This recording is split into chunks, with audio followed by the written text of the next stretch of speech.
주님 마음 내게 주소서. 내 아버지 주님 마음 내게 주소서. 오래전에 떠돌던 이야기인데 혹시 아는 분들은 적게 웃으시고 모르시는 분들은 크게 웃으시기를 바랍니다. 재밌거든요. 한적한 시골길에서 차 두 대가 갑자기 팡 하고 부딪혔습니다.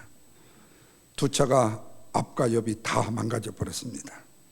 근데 다행히 운전을 하는 두 사람은 다친 데가 없이 멀쩡했습니다. 두 사람이 차에서 내리는데 한 사람은 핸섬보이 남자였고 한 사람은 아주 예쁜 여자분이었습니다. 그때 여자분이 남자에게 이렇게 말하는 겁니다. 차는 다 망가졌지만 우리 둘 몸은 다 멀쩡하네요. 마치 하늘이 우리 둘을 짝지어 준 것 같은 계시 같습니다. 이 말을 듣던 이 핸섬보이 남자가 예쁜 여자가 하는 말에 화가 가라앉았어요. 그리고는 그런갑다고 고개를 끄덕였습니다. 듣기 좋으니까. 그러더니 그 남자의 눈치를 보던 여자가 자기 차의 뒤에 트렁크를 엽니다. 근데 거기에 포도주 한 병하고 그 크레스 속에 있는 잔이 들어 있었어요. 그리고 이 포도주가 멀쩡한 걸 보니까 우리 둘이는 굉장히 행운의 두 사람인 것 같다고, 아마도 언약식이라도 하라고 이 포도주가 깨지지 않고 이 속에 있는 것 같다고, 그러면서 우리 이거 한 잔씩 나누어 마시고 우리의 만남을 기념합시다. 예쁜 여자가 하는 이야기를 이 남자가 이제 가만 생각하니까 그런 것 같아요. 그리고 뭐 괜찮은 것 같아요. 그래서 이 예쁜 여자가 핸섬보이 남자에게 포도주를 탁 한 잔 딱 주었습니다. 남자는 두말할 것도 없이 쨍 하면서 착 들어 마셨습니다. 이제는 남자가 여자에게 술을 따라주면서 마시라고 그랬어요. 그때 여자가 마시지를 않는 겁니다. 아니 왜 마시지 않는 거예요? 그랬더니 이 운명적인 만남을 기념하려고 했잖아요. 그랬더니 이 여자가 이렇게 대답하는 거예요. 이게 무슨 놈의 운명의 만남입니까? 이제는 경찰관만 오기만 기다리면 되지요. 무슨 얘기인지 모르시죠? 음주운전으로 저 사람이 잘못한 거란 말이에요. 아, 참 센스. 뭔 재밌는 얘기를 할 수가 없어요. 우스운 이야기입니다. 그런데 여러분 참 무서운 여자입니다. 그런데 요즘의 시대가 이렇다는 겁니다. 아무도 믿을 수 없는 세상이라는 거예요. 믿음으로 사는 것이 아니라 의심으로 살아야 되고 시시비비를 분명히 가리면서 살아가야 되는 아량과 넓음이란이 없는 세상이라는 겁니다. 그런데 여러분, 하나님이 만드신 우주에는요 세 가지의 법칙이 있습니다. 하나는 자연의 법칙이 있고, 둘째는 세상의 법칙이 있고, 셋째는 하늘의 법칙이 있습니다. 자연의 법칙은 먼저 굉장히 진실합니다. 때가 되면 잎사귀가 나요. 꽃이 피고 열매가 맺힙니다. 한마디로 말하면 자연의 순리대로 그냥 이어져가는 법칙입니다. 그렇다면 세상의 법칙이라는 것은 무엇인가? 상식과 합리성과 행위입니다. 그래서 상식을 지키고 합리성을 인정하고 행위가 괜찮으면 이 세상은 좋은 세상, 그리고 그렇게 행하는 사람은 어떤 사람? 좋은 사람이라고 말합니다. 그런데 영적인 법칙에 있어서는 이 좋은 것들이 아니라 하나님께 대한 믿음을 가진 사람을 좋은 사람, 좋은 세상이라고 말한다는 겁니다. 그런데 헛되게 똑똑한 사람들은 사람의 법칙과 세상의 법칙만 따르게 되는 거죠. 그러다 보니까 영의 세계에서도 세상의 법칙을 가지고 접근을 하려고 한다는 거예요. 쉽게 말하면 세상의 상식과 합리성과 행위로 자신의 구원을 받으려고 한다라는 어불성설이 이야기입니다. 그러나 여러분, 그런 상식과 그런 합리성과 그런 행위에 구원이 있을까요? 구원이 있을 수가 없습니다. 인간의 구원이라는 것은 오직 예수 그리스도를 나의 구세주로 믿는 데에서만 일어날 수 있는 일이기 때문에 그렇습니다. 그래서 바울은 하나님의 백성은 보는 것으로 살지 아니하고 믿음으로 산다고 말씀합니다. 그렇다면 하나님이 바라는 믿음은 무엇이고, 믿음은 어떻게 유지돼야 되고, 믿음으로 누구를 어떻게 기쁘시게 할 건가 하는 거예요. 먼저 믿음이라는 것이에요. 믿음은 바라는 것과 연관이 되어져 있습니다. 자, 본문 1절 말씀에 뭐라고 그랬죠? 믿음은 바라는 것들의 실상이다, 이렇게 말씀을 해요. 우리는 이 말씀에서 믿음에 대한 성경적인 정의를 보게 되어져요. 다시 말하면 내 자신이 바라는 것을 실제가 되게 하는 것을 뭐라고 말한다고요? 믿음이라고 말씀합니다. 그런데 믿음을 오해해가지고 적극적인 사고방식으로 무엇이든지 내가 바라고 구하면 그대로 된다라는 믿음이라고 생각할 수가 있습니다. 이것을 전혀 부정할 수는 없지만은 긍정적인 생각을 바라고 그리고 긍정적인 믿음을 가지고 바란다고 해서 반드시 그 믿음의 역사가 이루어지는 것만은 아니라는 겁니다. 적극적이고 긍정적인 생각, 좋은 것은 사실입니다. 그러나 성경에서 구원을 받는 믿음이라는 것은 적극적인 믿음이나 긍정적인 믿음만을 얘기하는 것이 아니라 절대자 하나님에 대한 믿음과 우리를 구원하신 예수 그리스도에 대한 믿음을 말씀하고 있다는 거예요. 뿐만 아니라 우리는 또 할 수 있다 하신 이는 능력의 하나님이라고 우리가 신나게 노래를 부르는데, 그 믿음이라는 것은 그렇게 할 수 있다라고 말하는 신념과도 다르다는 거예요. 왜 그래요?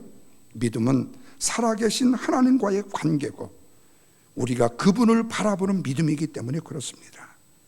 그 하나님을 우리가 절대적으로 믿기 때문에 우리는 어떤 절망적인 상황이 온다 할지라도 바라보게 되고 그것을 이미 얻은 것처럼 확신하게 된다는 말씀이에요.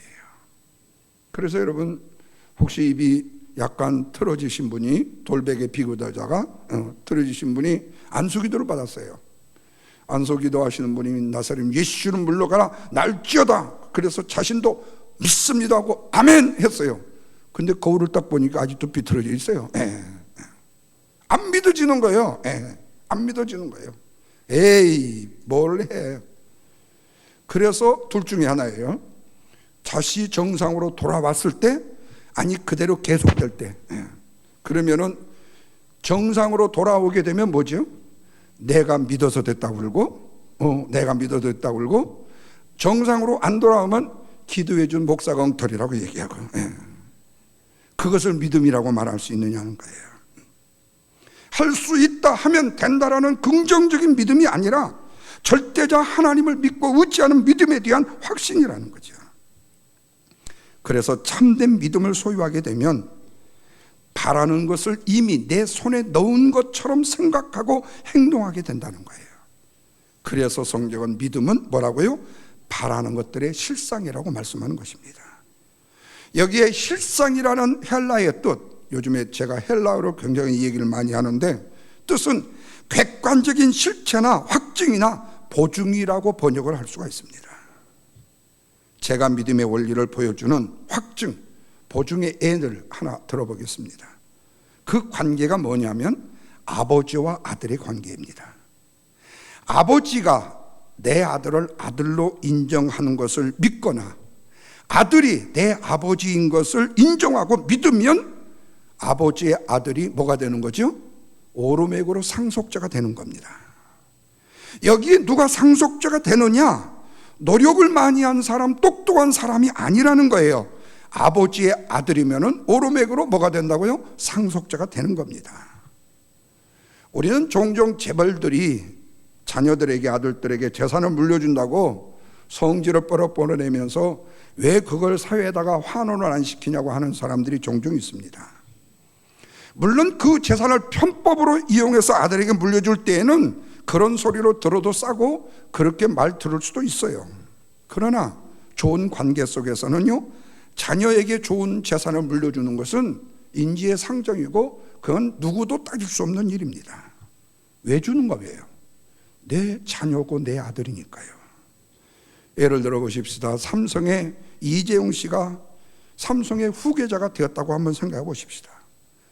정상적인 절차를 밟아서 모든 세금을 다 내고 후계자가 되는데 문제가 있습니까?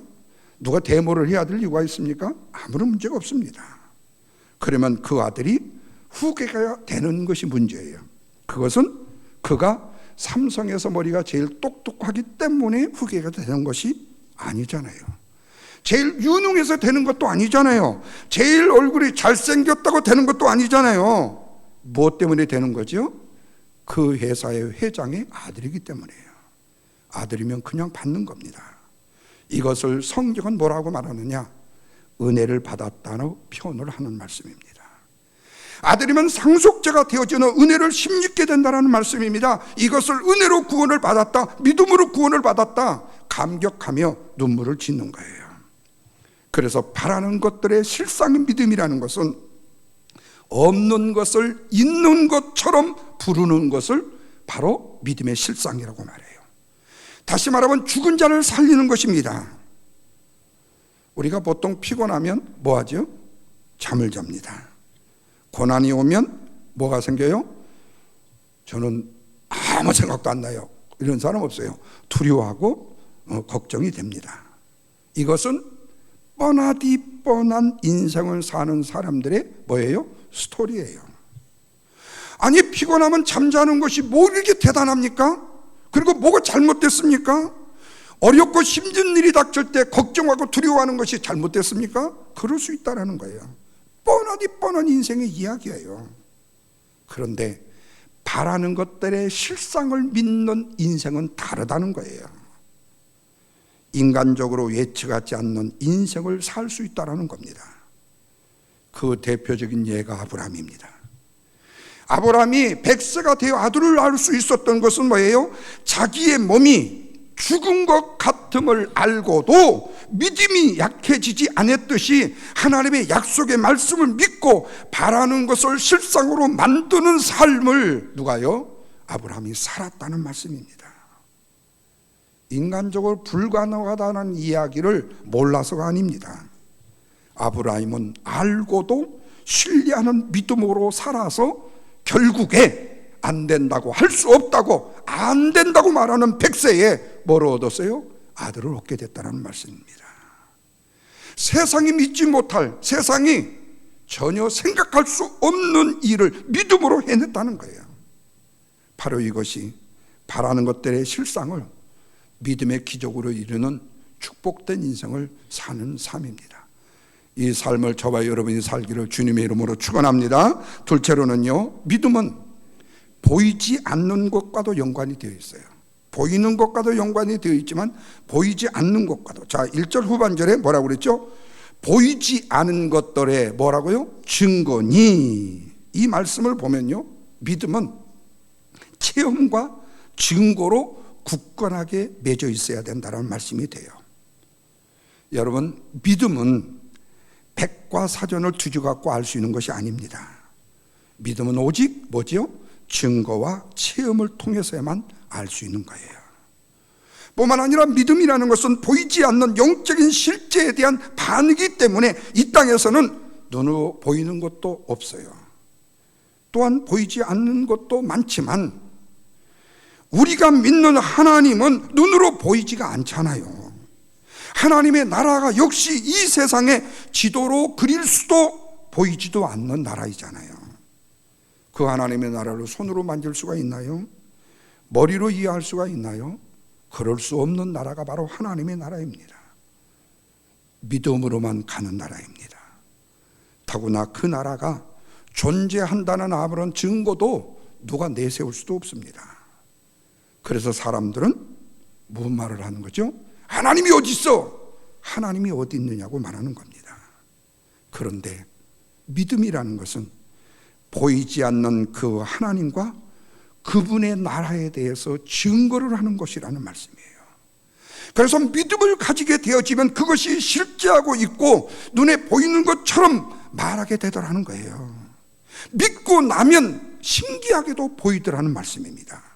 그래서 믿음은 보이지 않는 것들의 뭐라고요? 증거라고 말씀하고 있는 겁니다.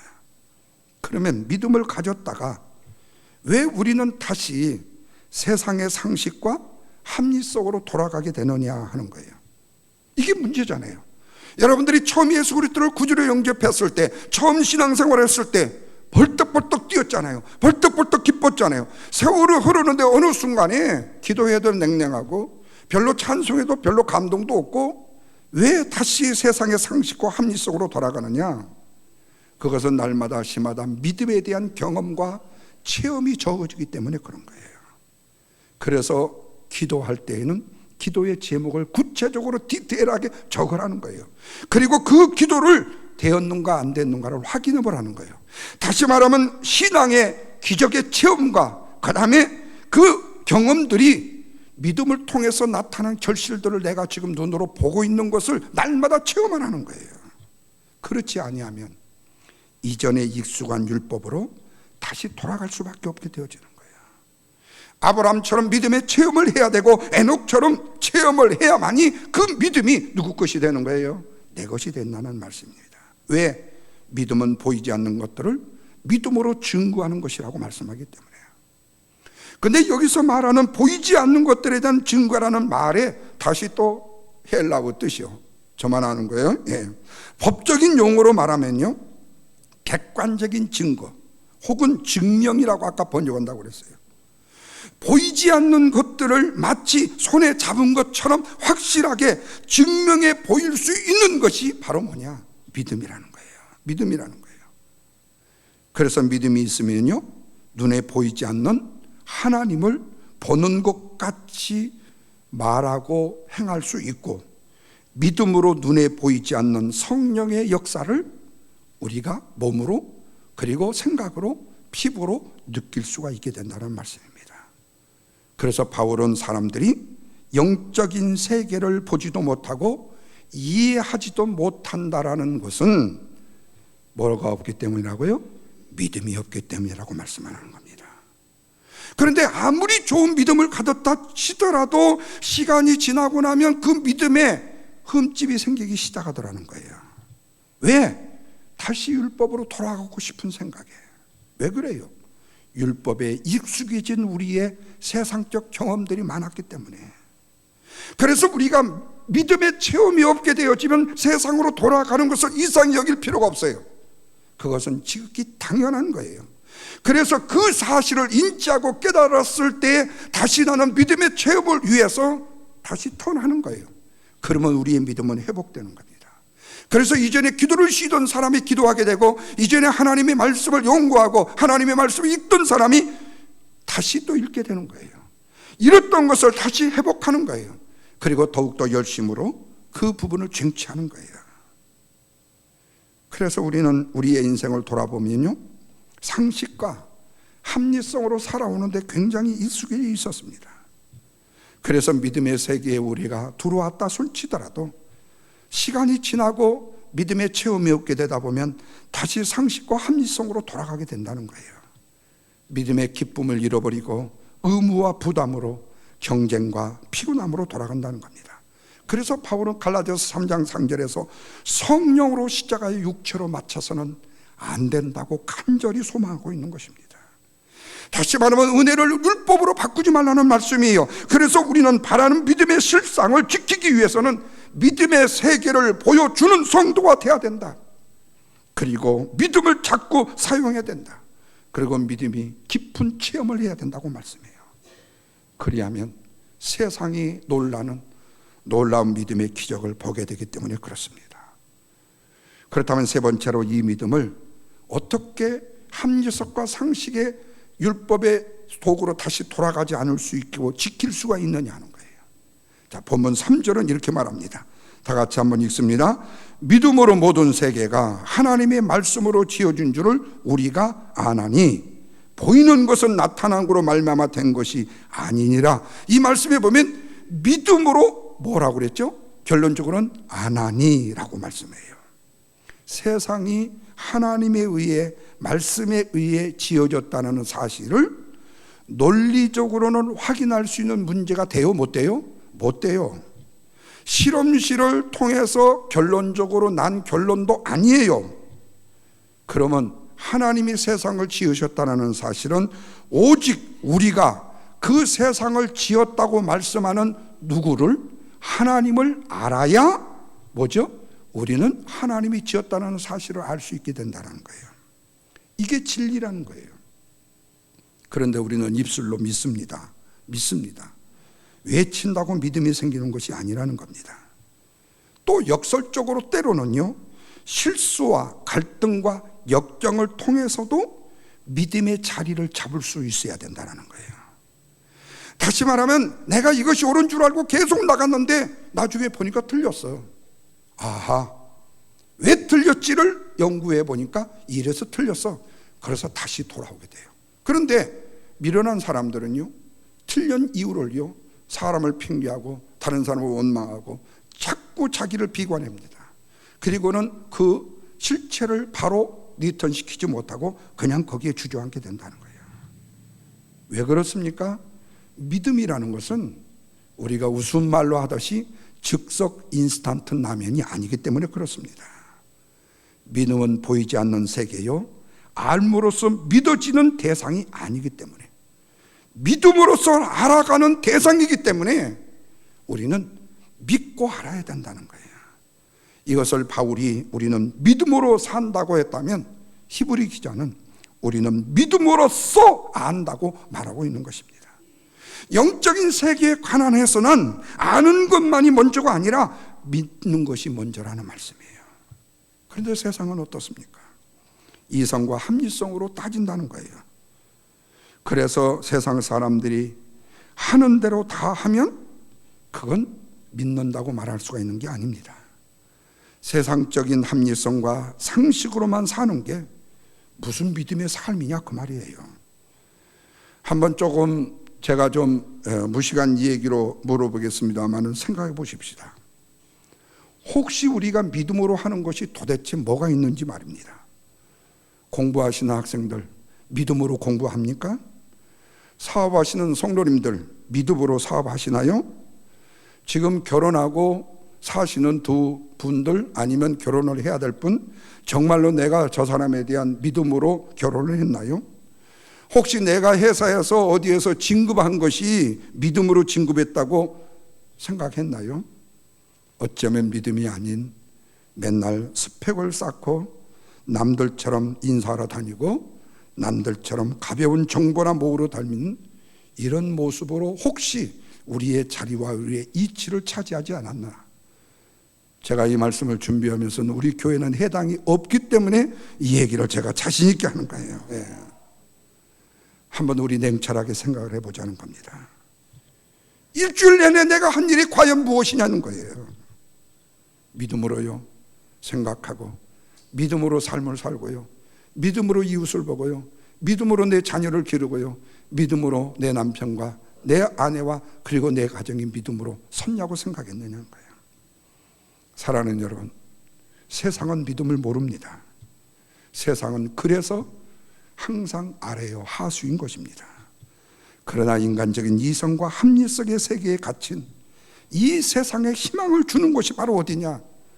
믿음의 능력과 권세를 드러내고 체험할 수 있는 교회인 것입니다. 그래서 우리가 어떻게 믿음을 유지할 수 있는가에 대한 답은요, 믿음의 세계를 보여주는 성도가 되라 하는 거예요. 믿음을 사용하라 하는 거예요. 믿음을 체험하되 깊은 믿음의 세계까지 들어가 체험을 하라는 거예요. 믿음은 보이지 않는 세계를 보고 믿음으로 실상의 믿음을 증거하라는 말씀입니다. 그리하면 옆 사람이 놀래고 이웃이 놀래고 친척이 놀래고 가족이 놀래고 세상이 벌떡 놀라게 된다는 거예요.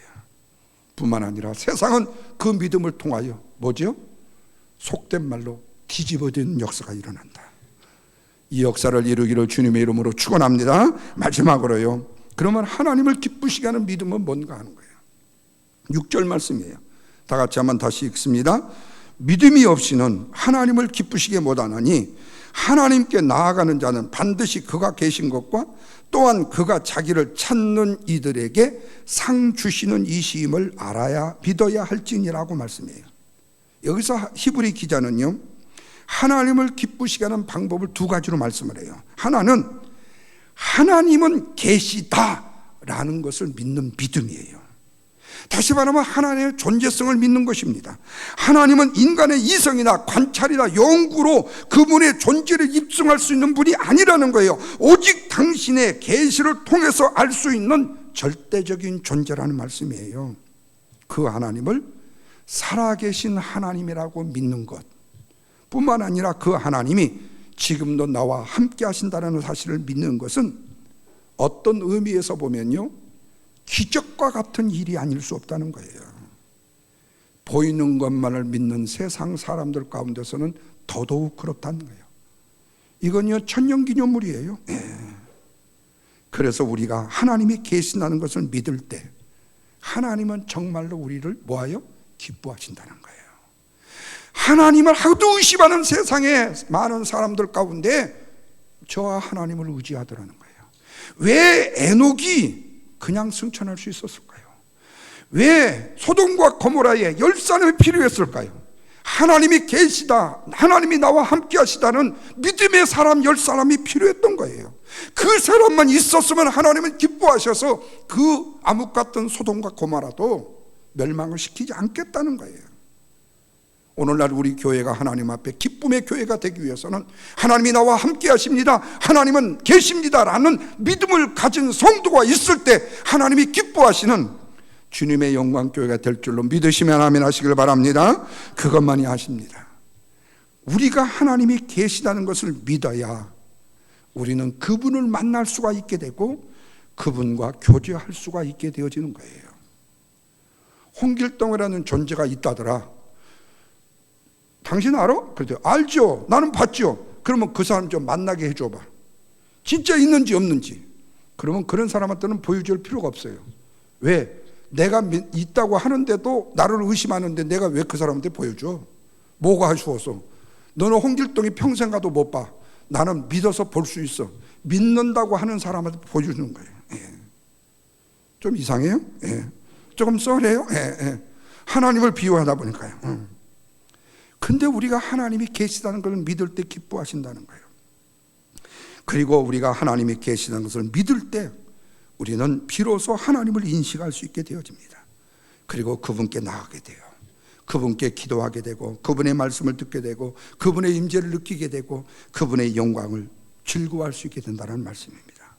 또 하나는요, 하나님은 당신을 찾는 이들에게 상을 주시는 분이심을 믿는 믿음이에요. 하나님께서는 그분의 존재를 믿을 뿐 아니라 그분을 찾는 이들에게 상을 주시는 분이시라고 말씀하고 있어요. 여기에 찾는다라는 이 말의 뜻은 찾아낸다라는 뜻입니다. 발견할 때까지 포기하지 않고 끝까지 가는 것을 말합니다. 우리는 나도 하나님이 계신 것을 믿어야 하고 말할 수는 있어요.